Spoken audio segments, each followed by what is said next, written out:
Praise the lord. మీ అందరికీ శుభం కలుగును గాక. ఈ క్రిస్మస్ ప్రయాణంలో యేసుక్రీస్తు వంశావళిలోని 4వ స్త్రీ అయిన బత్సబాను జ్ఞాపకం చేసుకున్నాం. మత్తయి సువార్తలో ఆమెను ఊరియా భార్య అని మాత్రమే ప్రస్తావించబడింది. ఆమె కథ పాపంతో మొదలైంది. దావీదు రాజుతో ఆమె సంబంధం వారికి చాలా కష్టాలను తెచ్చింది. బైబిల్ గ్రంథంలో వారి చరిత్రను దాచిపెట్టకుండా దానిది ఉన్నది ఉన్నట్లుగా రాయబడింది.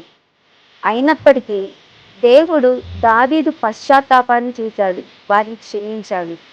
వారి కుమారుడైన సొలొమోను ద్వారానే యేసుక్రీస్తు వంశావళి కొనసాగించబడింది. మన గతం ఎంత చీకటిగా అవమానకరంగా ఉన్నా దేవుని క్షమాపణ అపరిమితం. ఆయన మన పాపాలను క్షమించి తన హక్కును చేర్చుకుంటాడు.